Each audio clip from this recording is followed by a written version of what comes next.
नमस्कार, खबर उत्तराखंड लेकर मैं हूं आपके साथ संदीप निरंजन सरकार। सीएम पुष्कर सिंह धामी ने नई दिल्ली का दौरा किया। इस दौरान उन्होंने प्रधानमंत्री नरेंद्र मोदी के मन की बात कार्यक्रम को सुना, साथ ही जिसके बाद उन्होंने कहा कि पीएम मोदी के मन की बात कार्यक्रम हम सभी को प्रेरणा देती है। ये सभी देशवासियों को आपस में जोड़ने का प्रभावशाली माध्यम है। साथ ही सीएम पुष्कर सिंह धामी ने कहा कि प्रधानमंत्री नरेंद्र मोदी दुनिया के सबसे लोकप्रिय नेता हैं और पूरी दुनिया में उनकी नेतृत्व क्षमता की सराहना की जाती है।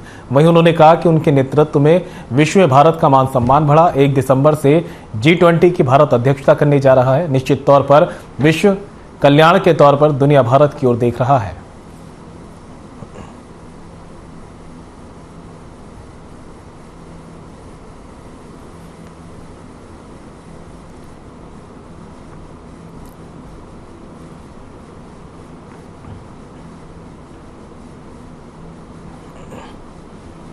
उधर प्रदेश विधानसभा सत्र के शीतकालीन सत्र 29 नवंबर से शुरू होने जा रहा है। विधानसभा अध्यक्ष ने सत्र के दौरान सुरक्षा व्यवस्था के लिए बैठक की। बैठक में सभी मंत्रियों, विधायकों, प्रेस और दर्शकों की सुविधाओं एवं सुरक्षा को ध्यान में रखते हुए अहम बिंदुओं पर चर्चा की गई। इसी के साथ संबंधित विभागों के प्रमुखों को विधानसभा अध्यक्ष ने आश्वासन और जरूरी कार्रवाई करने के निर्देश दिए। बैठक में मुख्य सचिव SS संधू, पुलिस महानिदेशक अशोक कुमार, अतिरिक्त पुलिस महानिदेशक कानून एवं व्यवस्था V मुरुगेशन, पुलिस उप महानिरीक्षक इंटेलिजेंस निवेदिता कुकरेती के साथ ही अनेक विभागों के अधिकारी भी मौजूद रहे।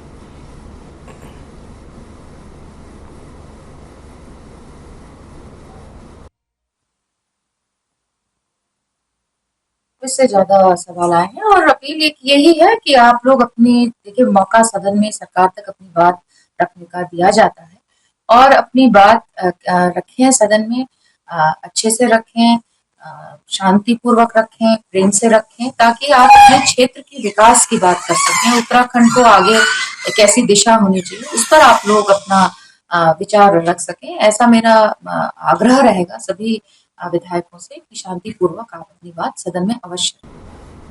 तो वहीं उत्तराखंड विधानसभा के शीतकालीन सत्र की शुरुआत मंगलवार 29 नवंबर से हो रही है। सत्र को लेकर सत्ता पक्ष और विपक्ष के विधायकों ने भी अपनी अपनी तैयारियां पूरी कर ली है। विधानसभा में पूछे जाने वाले प्रश्नों को लेकर विधायक काफी सक्रिय नजर आ रहे हैं। विधायकों को उम्मीद है कि जिन प्रश्नों को उन्होंने विधानसभा सचिवालय को भेजा है वे प्रश्न सदन में जरूर लाए जाएंगे। आपको बता दें कि सीएम पुष्कर सिंह धामी ने सत्ता पक्ष और विपक्ष के सभी विधायकों को अपने अपने विधानसभा क्षेत्रों से विकास कार्यों के लिए 10-10 महत्वपूर्ण सुझाव लाने को कहा है।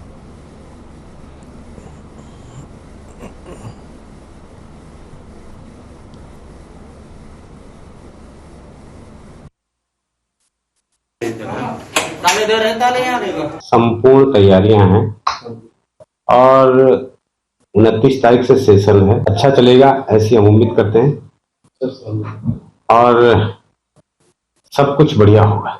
देखिए, माननीय मुख्यमंत्री जी का हम धन्यवाद करते हैं कि उन्होंने प्रत्येक विधायक से जो है 10 योजनाएं मांगी है और हम जो लगभग में एक 100 महीने पहले हम जो है सीएम कार्यालय में जमा कर चुके हैं, जो अपने क्षेत्र के लिए विकास के लिए बहुत महत्वपूर्ण जो 10 बिंदु हमने सरकार को दे दिए हैं। और निश्चित तौर पर यह है कि हर विधायक की अपनी विधानसभा की अलग अलग भौगोलिक परिस्थितियां और सब ने अपनी भौगोलिक परिस्थिति के हिसाब से उधर उत्तराखंड विधानसभा का शीतकालीन सत्र आगामी 29 नवंबर से शुरू हो रहा है। शीतकालीन सत्र को लेकर कांग्रेस ने भी अपनी तैयारियां पूरी कर ली। उपनेता प्रतिपक्ष भुवन कापड़ी ने कहा कि सरकार की तमाम विफलताएं हैं जिनको लेकर सदन में विपक्ष सरकार को घेरने का काम करेगा। उन्होंने कहा कि विधानसभा में अवैध रूप से हुए कर्मचारियों की भर्ती का मामला, UK ट्रिपल SSC में हुए घोटाले का मामला, इसी के साथ बेरोजगारी, महंगाई, बहुत से ऐसे मुद्दे हैं जिनको लेकर विपक्ष सदन से लेकर सड़क तक सरकार को घेरने का काम करेगी। इसी के साथ विधानसभा में हुए भर्ती घोटाला मामले में हाईकोर्ट के डबल बेंच ने कर्मचारियों के स्टे को खारिज कर दिया है। इसको लेकर उपनेता प्रतिपक्ष भुवन कापड़ी ने सीएम पर हमला बोला है। उन्होंने कहा कि भ्रष्टाचार में लिप्त आरोपियों पर कार्रवाई क्यों नहीं की जा रही। इस मामले में उन्होंने मुख्यमंत्री पर अपने विशेषाधिकार का दुरुपयोग करने का भी आरोप लगाया है।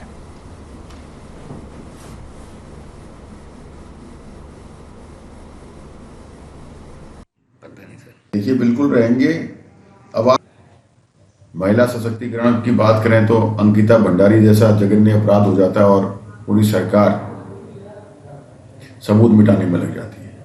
युवाओं की बात करें तो युवाओं का रोजगार लगातार UK ट्रिपल SC के माध्यम से बेचा जा रहा था। CBI जांच की मांग पूरा प्रदेश कर रही थी, लेकिन सरकार अपनी झूठी तारीफें करती रही और 3 महीने के अंदर जितने की भी नकल माफिया थे उनमें से 25 से ज्यादा लोगों की जमानत लगातार होती जा रही है।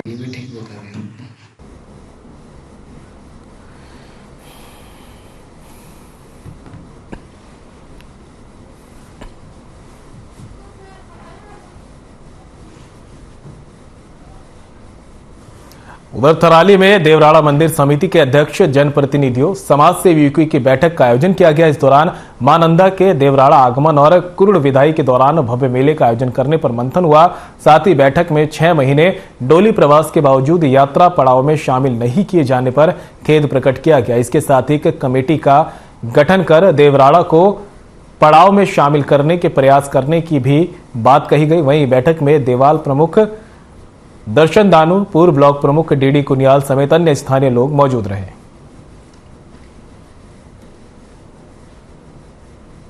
करेंगे दानू और लाटू को लिखो की नंदाग और बधान के लोगों ने आज तहसील में एक बैठक की। बैठक में सर्वसम्मति से यह निर्णय लिया गया कि जिस दिन भगवती का डोला देवराड़ा से सिद्धपीठ देवराड़ा से कुरूड़ के लिए प्रस्थान करेगा, उस दिन 1 दिवसीय मेले का आयोजन किया जाएगा। सारे लोग उस बैठक के संदर्भ में 30 तारीख को एक बैठक आहूत की गई है क्षेत्रीय लोगों के द्वारा। उस बैठक में भी हम सब लोग जाएंगे और आगे उस मेले के आयोजन के भव्य आयोजन के लिए कैसा वो आयोजन किया जाए उस बैठक में निर्णय करेंगे। उधर प्रदेश की खेल और युवा कल्याण मंत्री रेखा आर्या ने देहरादून स्थित पवेलियन ग्राउंड में जिला स्तरीय खेल का विधिवत शुभारंभ किया। इस दौरान कई सांस्कृतिक प्रस्तुतियां प्रस्तुत की गई। जहां खेल महाकुंभ में खिलाड़ियों ने कई खेलों में शानदार प्रदर्शन किया। खेल मंत्री ने सभी खिलाड़ियों को भविष्य के लिए शुभकामनाएं दी। इस अवसर पर खेल एवं युवा कल्याण मंत्री रेखा आर्या ने कहा कि हमारी सरकार ने शिक्षा के साथ खेलों में भी विद्यार्थियों को जोड़ने का प्रयत्न किया है। स्कूल का होमवर्क, आधुनिक जीवन शैली और स्मार्टफोन पर बीत रहे बचपन में खेल कहीं गुमसा ना हो गया हो। लेकिन खेल महाकुंभ को शुरुआत इससे फिर से पटरी पर लाने का प्रयास कर रही है। उन्होंने कहा कि आज के दौर में खिलाड़ियों के लिए खेल का दायरा महज मनोरंजन और फिटनेस तक सीमित नहीं रहा, बल्कि अब इसमें खिलाड़ियों को सुनहरे करियर नजर आ रहे हैं, जिसके लिए हम प्रयत्नशील हैं।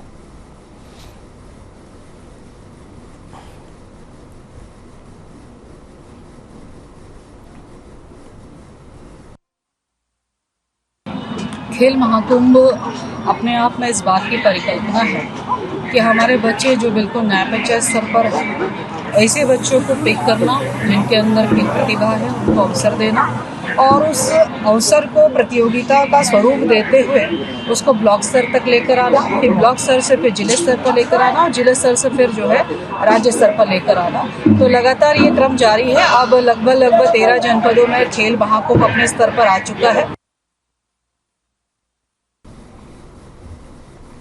और खबर अब बाजपुर से है, जहां वन विभाग की टीम को बड़ी कामयाबी मिली है। वन विभाग ने मुखबिर की सूचना पर पेंगोलिन की शल के साथ 6 आरोपियों को गिरफ्तार किया है। वहीं वन विभाग की टीम ने पकड़े गए आरोपियों के पास से 3 किलो से ज्यादा पेंगोलिन की शल्य बरामद की है। साथ ही टीम ने 3 मोटरसाइकिल भी बरामद की। टीम ने आरोपियों पर मुकदमा दर्ज कर उन्हें कोर्ट भेज दिया है। इस दौरान एसओजी टीम प्रभारी कैलाश चंद्र तिवारी ने बताया कि अवैध खनन, अवैध शिकार और अवैध पातन के विरुद्ध कार्रवाई करने के उच्च अधिकारियों द्वारा निर्देश दिए गए, जिसके चलते कार्रवाई अमल में लाई जा रही है।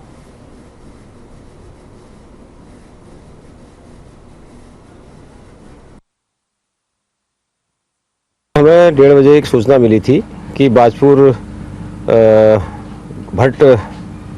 भटपुरी गांव से के पास 3 मोटरसाइकिलों में 5 लोग पेंगोलिन की सल्क को लेकर बाजपुर की तरफ बेचने जा रहे हैं। तो मुखबिर सूचना विश्वास कर हम आए यहाँ पर और घेराबंदी करके उनको गिरफ्तार किया गया। उनके पास से 3 किलो पेंगोलिन की सल्क बरामद हुई। पूछताछ करने पर उनके द्वारा एक व्यक्ति का और नाम खोला गया, जिसका नाम लक्ष्मण सिंह है और वो जनकपुर में रहता है। उसको भी गिरफ्तार कर लिया गया बन्नाखेड़ा टीम द्वारा।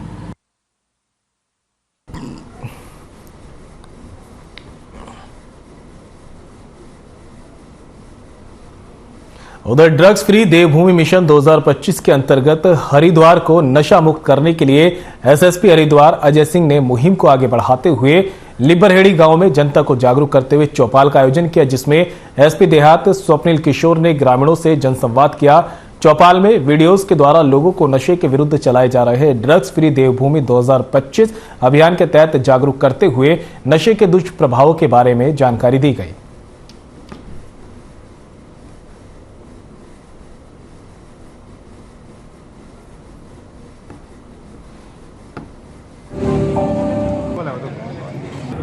लोगों को साइबर अपराधों से बचाव और सुरक्षा हेतु नशे से के मकड़जाल में फंसने से बचने के लिए और नशा मुक्त भारत ड्रग्स मुक्त फ्री देवभूमि मिशन 2025 के मिशन को आगे बढ़ाने के लिए सकारात्मक योगदान देने हेतु लोगों को प्रोत्साहित किया गया, जागरूक किया गया और सबसे ये अपील और अनुरोध किया गया।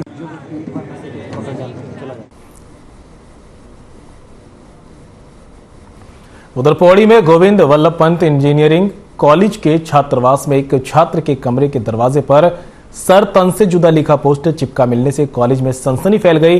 ये पोस्टर किसके द्वारा चिपकाया गया, फिलहाल इसका खुलासा नहीं हुआ है। वहीं मामले की गंभीरता को देखते हुए हिंदू संगठन ने इस मामले की शिकायत जिलाधिकारी से की है। इस पूरे मामले पर आक्रोश व्यक्त करते हुए विश्व हिंदू परिषद के जिलाध्यक्ष महेंद्र असवाल के नेतृत्व में हिंदू संगठनों ने जिलाधिकारी को ज्ञापन सौंपा और मामले की गंभीरता से जांच कराने की मांग की है। उन्होंने आशंका जताई कि शरारती तत्व कॉलेज और शहर का माहौल खराब करना चाहते हैं। उन्होंने कहा कि मामले की जांच होनी जरूरी है। हिंदू संगठनों का कहना है कि देवभूमि उत्तराखंड की शांत वादियों में इस तरह की गतिविधि होने से पूरे कॉलेज कैंपस में भय का माहौल बना हुआ है। हिंदू संगठनों ने ज्ञापन सौंपते हुए जिलाधिकारी से मामले में कठोर कार्रवाई करने की मांग की। वहीं पुलिस ने केस दर्ज कर मामले की जांच शुरू कर दी है।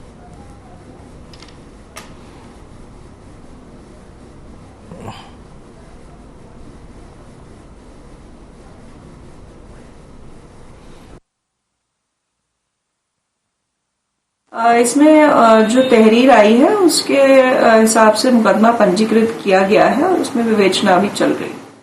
इंजीनियरिंग कॉलेज के इस प्रकरण में मेरे समक्ष विश्व हिंदू परिषद के प्रतिनिधिमंडल के द्वारा ज्ञापन दिया गया। इस संबंध में ऑलरेडी पुलिस के स्तर से जांच चल रही है और इसमें अज्ञात में एक FIR लॉन्च हो चुकी है और इन्वेस्टिगेशन के बाद आवश्यक कार्रवाई की जाएगी। इंजीनियरिंग कॉलेज का मामला है। इसमें एक छात्र के दरवाजे पे गुस्ताखी ए नबी एक की सजा सर तन से जुदा का पोस्टर चिपका हुआ था, जिसको हम विश्व हिंदू परिषद पौड़ी ने गंभीरता से लिया और पौड़ी जिलाधिकारी SSP पौड़ी से मुलाकात की और जिनके द्वारा ये कृत्य किया गया उनके विरुद्ध कानूनी कार्रवाई करने की मांग की गई। साथ में ये भी मांग की गई कहीं ये जो जिन लोगों ने इस पोस्टर को चस्पा किया कहीं इनके आतंकवादियों के साथ सांठगांठ। और उत्तराखंड विधानसभा में बैकडोर नियुक्ति की गई कर्मचारियों को बर्खास्त करने के मुद्दे पर विधानसभा अध्यक्ष रितु खंडूरी अपनी पीठ थपथपा रही। 23 सितंबर को स्पीकर रितु खंडूरी ने एक कमेटी की सिफारिश पर कार्रवाई की। साल 2016, 2020 और 2021 में भर्ती हुए 228 तदर्थ कर्मचारियों की नियुक्ति रद्द की गई थी। 15 अक्टूबर को जस्टिस मनोज कुमार तिवारी की खंडपीठ ने आदेश दिया था कि कर्मचारियों के पक्ष में स्टे दिया था। अब इन कर्मचारियों को हटाने पर लगी रोक को हाईकोर्ट की डबल बेंच ने गुरुवार को खारिज कर दिया। मामले में सीएम और सरकार को नियुक्तियों के लिए कटघरे में खड़ा कर दिया। अब कांग्रेस ने इस मुद्दे पर विधानसभा अध्यक्ष और सरकार दोनों पर निशाना साधा। करण माहरा ने साफ कहा कि गुरुवार को हाईकोर्ट की डबल बेंच ने विधानसभा के 228 तदर्थ कर्मचारियों की बर्खास्तगी के फैसले पर सिंगल बेंच द्वारा लगाई गई रोक को खारिज करने से बर्खास्त कर्मचारियों को झटका लगा है।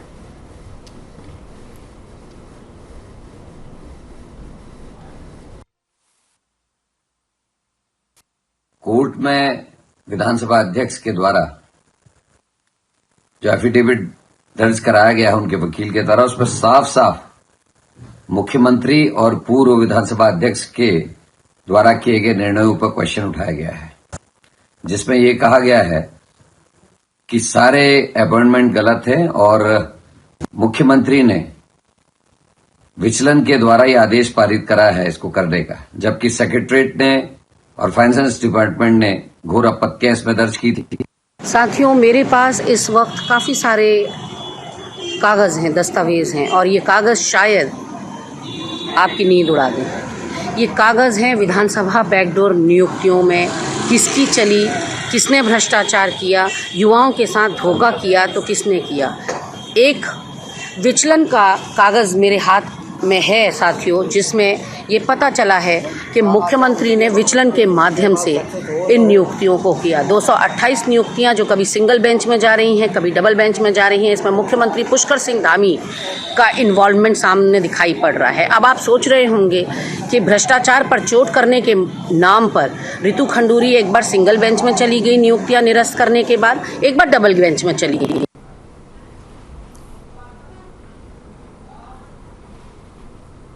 राजकीय इंटर कॉलेज कोटद्वार में बहुउद्देशीय शिविर का आयोजन किया गया, जिसमें बतौर मुख्य अतिथि के तौर पर विधानसभा अध्यक्ष रितु खंडूरी भूषण पहुंचे। उन्होंने दीप प्रज्वलित कर कार्यक्रम का शुभारंभ किया।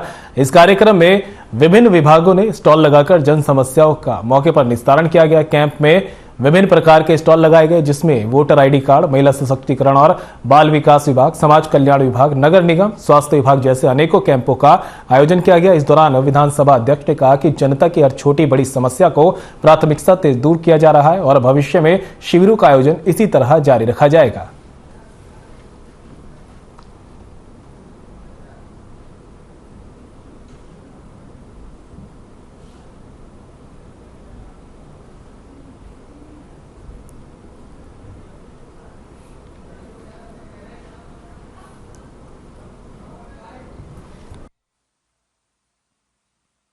यहाँ पर कोटद्वार में आज बहुउद्देशीय शिविर लगाया गया है। मैं इस चीज़ को समझती हूँ कि लोगों को छोटी छोटी जो दिक्कतें हैं समाज कल्याण विभाग से रहती हैं या जो स्वास्थ्य विभाग है उसमें सर्टिफिकेट विकलांगता का नहीं मिलने से रहती है, तो इस कारण से ये बहुउद्देशीय शिविर लगा है। वैसे यहाँ पर हर डिपार्टमेंट बैठा हुआ है, लेकिन ज़्यादातर लोगों की जो समस्या रहती है वो समाज कल्याण से रहती है, पेंशन नहीं बनने के कारण रहती है।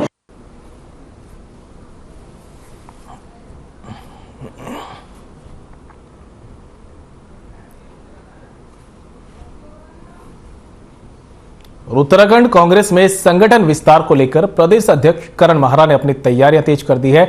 आने वाले दिनों में पार्टी के समर्पित और वरिष्ठ कार्यकर्ताओं को बड़ी जिम्मेदारी सौंपी जाएगी। वहीं कांग्रेस के प्रदेश अध्यक्ष करण माहरा ने इस बात पर भी चिंता जताई है कि पार्टी में बहुत से ऐसे लोग हैं जो कार्यकर्ताओं को भड़काने का काम करते हैं। उन्होंने कहा कि संगठन विस्तार में कमेटियों को छोटा किया जाएगा और जिनको जिम्मेदारी नहीं मिलेगी तो जाहिर है कि उनकी कुछ नाराजगी भी होगी। पार्टी में समर्पित कार्यकर्ता और वरिष्ठ नेताओं को जिम्मेदारी देकर उन्हें पदाधिकारी बनाया जाएगा।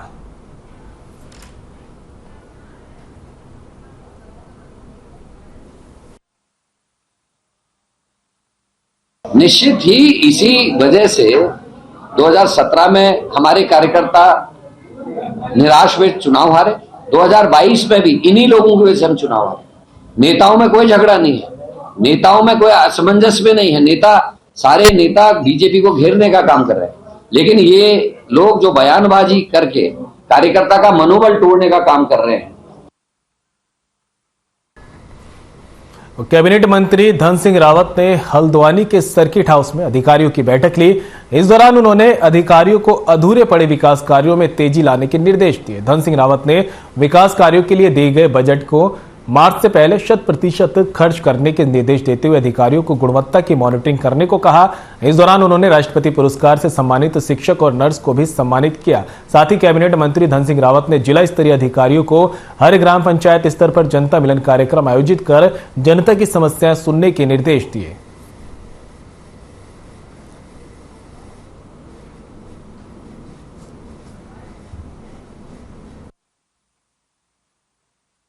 मुख्यमंत्री जी ने अधिकारियों को कुछ निर्देश दिए थे। उसी क्रम में आज ये बैठक की हम लोगों ने कि जो विकास के काम अधूरे पड़े हैं उन पे जल्दी गति आ जाए। जिलों में जो पैसा प्रदेश सरकार के द्वारा विभिन्न विभागों में भेजा गया है उसका 100% खर्चा जल्दी किया जाए। और आज हमने एक राष्ट्रपति पुरस्कार एक टीचर को मिला था हमारे यहाँ, उनको भी सम्मानित किया है।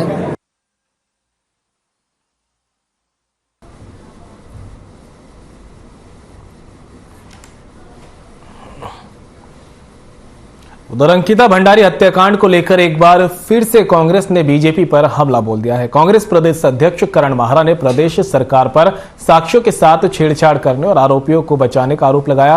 कांग्रेस प्रदेश अध्यक्ष ने कहा कि जिस तरह से घटना के बाद साक्ष्यों को मिटाने का काम किया गया, उससे साफ है कि अपराधियों को बचाया जा रहा है। अभी तक उस वीआईपी का नाम भी सामने नहीं आया है। कांग्रेस अध्यक्ष ने प्रदेश अध्यक्ष के हमले पर बीजेपी ने एक बार फिर से सफाई दी है। बीजेपी के प्रदेश प्रवक्ता विपिन कैंथोला ने कहा कि पुलिस अपना काम कर रही है और जो भी दोषी होगा, जो भी अपराधी होगा, उसके खिलाफ सख्त से सख्त कार्रवाई की जाएगी। उन्होंने कहा कि मामला न्यायालय में चल रहा है और न्यायालय से जो फैसला होगा उसी के तहत कार्रवाई की जाएगी।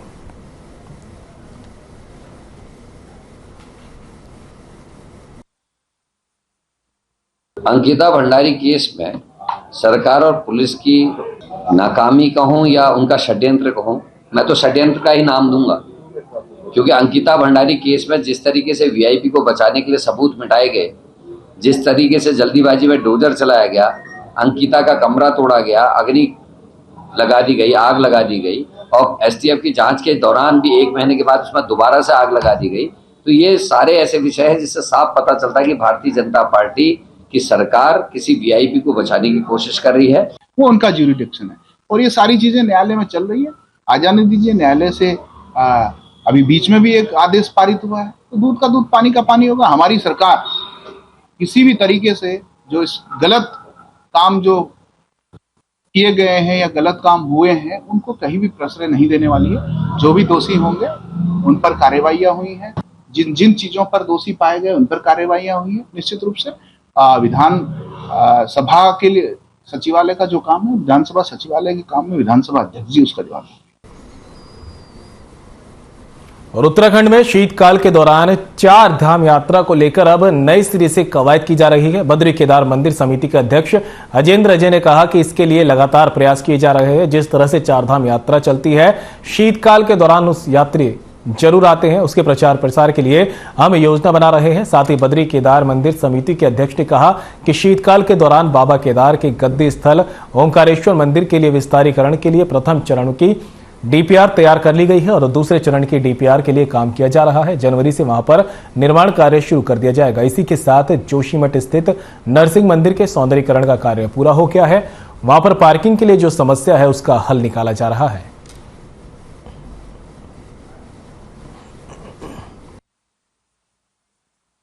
देखिए, जैसे माननीय मुख्यमंत्री जी का विजन भी है कि शीतकालीन यात्रा को लेकर, शीतकालीन पर्यटन को लेकर के, इस क्रम में मंदिर समिति भी अपने स्तर से निरंतर प्रयासरत है और जो हमारे शीतकालीन जो धार्मिक स्थल हैं उनके विकास के लिए, उनके सौंदर्यीकरण के लिए हम प्रयास कर रहे हैं। और इस क्रम में मैं अवगत कराना चाहूंगा आपको कि जैसे केदारनाथ जी का जो शीतकालीन गद्दी स्थल है, ऊखीमठ स्थित ओंकारेश्वर मंदिर, वहाँ के उसके विकास और उस परिसर के एक्सटेंशन के लिए हमने एक बड़ा अभियान हाथ में लिया है। उधर प्रदेश सरकार पर्वतीय क्षेत्रों में बेहतर स्वास्थ्य सुविधा देने में अल्मोड़ा मेडिकल कॉलेज शुरू होने के बाद सरकार के दावे खोखले साबित हो रहे हैं और मरीजों के लिए यह अस्पताल रेफर सेंटर बन चुका है। अल्मोड़ा मेडिकल कॉलेज में डॉक्टरों की कमी के कारण यहां मेडिकल कॉलेज से एमबीबीएस छात्रों को नुकसान हो रहा है, वहीं उपचार के लिए आ रहे मरीजों को भी परेशानी का सामना करना पड़ रहा है। मेडिकल कॉलेज के प्राचार्य की माने तो उनके अनुसार फैकल्टी में डॉक्टरों की कमी है।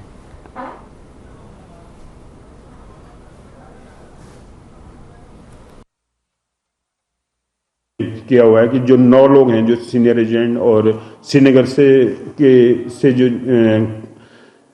जो डॉक्टर हैं, उनको जो है 9 लोगों को जो है यहाँ पे ज्वाइनिंग के आदेश दे दिए गए हैं। तो एक तो 9 डॉक्टर जो हैं ये वहाँ से हमें मिल जाएंगे। 1 हफ्ते के अंदर जो है उन लोगों ने ज्वाइन करना है यहाँ पे। दूसरा, अभी जो है पूरे स्टेट में जो है असिस्टेंट प्रोफेसर के जो है रेगुलर भर्ती हुई है और जल्दी ही जो है वो लोग भी जो है ज्वाइन करेंगे। तो धीरे धीरे जो है जो फैकल्टी की थोड़ा बहुत जो कमी है वो कंप्लीट हो जाएगी। प्रदेश में लगातार भूकंप के झटकों को लेकर अब अल्मोड़ा नगर पालिका सतर्क मोड पर है। आपको बता दें कि अल्मोड़ा नगर भूकंप की दृष्टि से अति संवेदनशील है। भूवैज्ञानिकों के अनुसार ये क्षेत्र भूकंप के 4थे जोन में आता है। नगर पालिका अध्यक्ष प्रकाश जोशी ने बताया कि अल्मोड़ा नगर दरारों में बसा है। जिससे खतरा और अधिक बढ़ने की संभावना हो जाती है। इसी कड़ी में प्रकाश जोशी ने नगर में पानी की निकासी के लिए मुख्यमंत्री से नगर में नालों के निर्माण की मांग रखी है। मुख्यमंत्री ने शासन से 38 नालों की स्वीकृति प्रदान की है।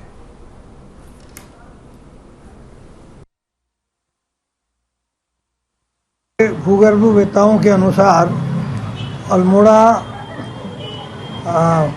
फॉल्ट पर बसा हुआ है, दरारों पर बसा हुआ शहर है और भूकंपी जोन 4 के अंतर्गत आने के कारण ये कभी भी यहाँ पर बड़ा नुकसान हो सकता है। तो इसलिए भूगर्भवेत्ताओं की राय के अनुसार हमने शासन को ये प्रस्ताव दिया था कि यहाँ के नालों का मास्टर प्लान बना करके उनकी व्यवस्थाओं को ठीक किया जाए।